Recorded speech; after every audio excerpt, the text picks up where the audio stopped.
Dear Max FM with DJ Chingy. Dear Max FM, itago nyo na lang po ako sa pangalang Miss Gong, taga Datal Bukay, Glan, Sarangani Province. Chin, kahit saan-saan ako humihingi ng advice, iisa lang naman ang tanging sagot nila sa akin. Pero nagbabaka sakali akong iba naman ang magiging advice niyo sa akin. Sabi kasi nila, napakasimple lang daw ang problema ko. Pero hindi nila alam kung simple nga ba ito. May 2 anak ako. Pero dito ako ngayon sa Jensen, nagwo-work bilang isang sales lady. Ang problema ko kasi, gusto ko nang makipaghiwalay sa asawa ko. Oo, kasal kami. May 2 anak.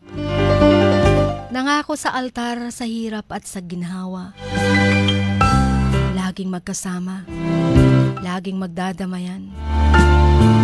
Pero paano kung ang asawa mo ay lagi kang sinasaktan?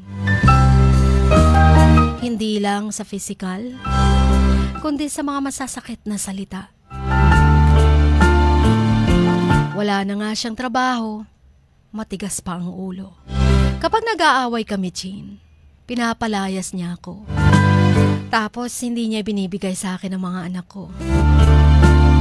Sa paglalayas ko, lagi akong bugbog sarado. Laging mata ang mga mata ko or maga ang mga mata ko. Laging may pasa ang bibig ko. Kaya sa sobrang galit ko, lumayas ako. Sabi ko, babalikan ko ang mga anak ko. Pero sa tuwing naglalayas ako, hinahanap niya naman ako at pinapauwi. Pinapabalik sa kanya. At lagi niyang pinapangako sa akin na pag hindi ako babalik sa kanya, hindi ko na daw makikita pa ang mga anak ko. Kaya sabihin niyo sa akin kung simple lang ba ang problemang ito. Gustuhin ko mang makisama sa asawa ko dahil asawa ko siya at may mga anak kami. Pero paano kung napagod na ang puso? Paano na kung mamamatay ako sa mga kamay niya? Dahil lagi akong bugbog sarado. Wala akong ginagawang masama, pero ang dami niyang pagdududa sa akin. Kung pwede lang, ayaw niya akong magtrabaho. Pero kung hindi naman ako magtatrabaho, paano kaming mga anak ko? Siya nga itong palamunin. Siya palaging nagdududa sa akin. Siya pang laging nagpapabigat lalo sa mga responsibilidad na dapat ay siyang gumagawa.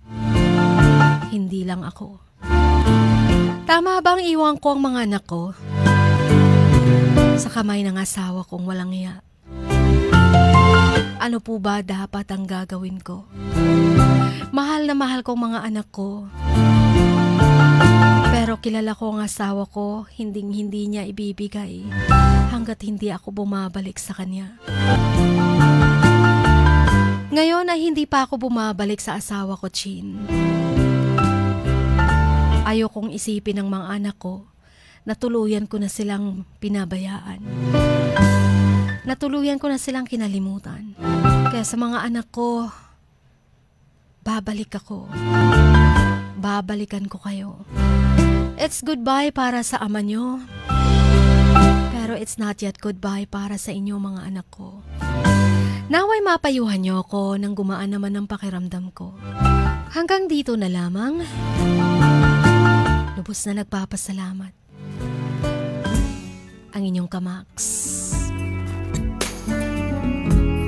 Miss Gong.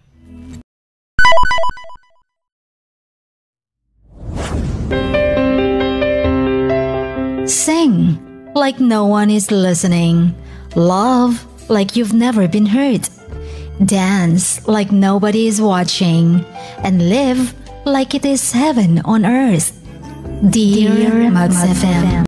Dear Max FM with DJ Chini. Samahan si DJ Chini tuwing 1:00 hanggang 3:00 ng hapon, Lunes hanggang Biyernes sa Dear Max FM. Dear Max FM with DJ Chini. Ipadala na ang sarili niyong kwento, matuto ng leksyon at gawin itong inspirasyon. Dear Max FM with DJ Chini.